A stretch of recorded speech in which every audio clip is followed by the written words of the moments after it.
पिंकी और मर्तबान। एक दिन पिंकी के घर पर। पिंकी, हाथ पर हाथ रखकर चुपचाप क्यों बैठी हो? चंपू, मम्मी पापा बाहर गए हैं। मम्मी ने कहा था कि उनके लौटने पर घर में कोई चीज उन्हें टूटी हुई नहीं मिलनी चाहिए।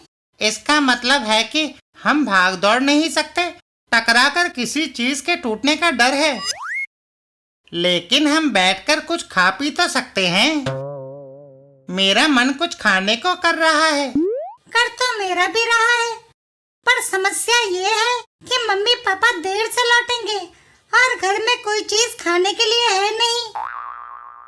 चंपू किचन की ओर चल देता है। किचन में चलते हैं, वहाँ कुछ ना कुछ खाने को जरूर मिल जाएगा। किचन के अंदर रेफ्रिजरेटर नहीं खुल रहा है, शायद मम्मी इसका ताला बंद कर गई है। देखो पिंकी, वह मर्तबान रखा है, इसमें जरूर कुछ ना कुछ खाने को रखा होगा। पिंकी मर्तबान उठाती है। हाँ चंपू, इसमें एक बर्फी है, लेकिन वह इसके तले में चिपकी हुई है। पर मैं हाथ डालकर उसे बाहर निकाल लूंगी, फिर हम दोनों उसे आधा आधा बांट लेंगे।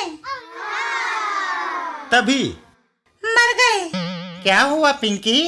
मेरा हाथ मर्दबान में फंस गया है, बाहर नहीं निकल रहा। चंपू चंपू मर्तबान को पकड़ लेता है।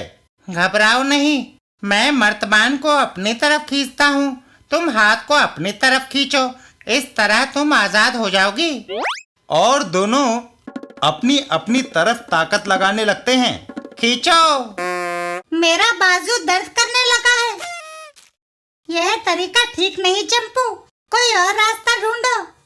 झपट जी के पास चलते हैं, वह मिनटों में तुम्हारा हाथ निकाल बाहर करेंगे। लेकिन रास्ते में लोग मेरा हाथ मर्तबान में फंसा देखेंगे तो हंसेंगे, मेरी बेइज्जती होगी।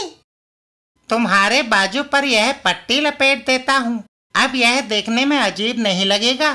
चोट तो अक्सर लोगों को लगती ही रहती है। पट्टी बांधकर दोनों घर से बाहर निकल जाते हैं। आओ। यह हाथ बहुत भारी लग रहा है, पता नहीं इस झमेले से कब छुटकारा मिलेगा। रास्ते में अरे पिंकी, तुम्हारे हाथ को क्या हो गया है? ताई, मैं गिर गई थी, चोट आ गई है। बेचारी नन्ही मुन्नी बच्ची मुसीबत में पड़ गई, ईश्वर उसे जल्दी आराम दे। झपट जी के घर पर। अरे पिंकी, ये क्या? घबराइए नहीं झपट जी, यह वह नहीं जो आप समझ रहे हैं।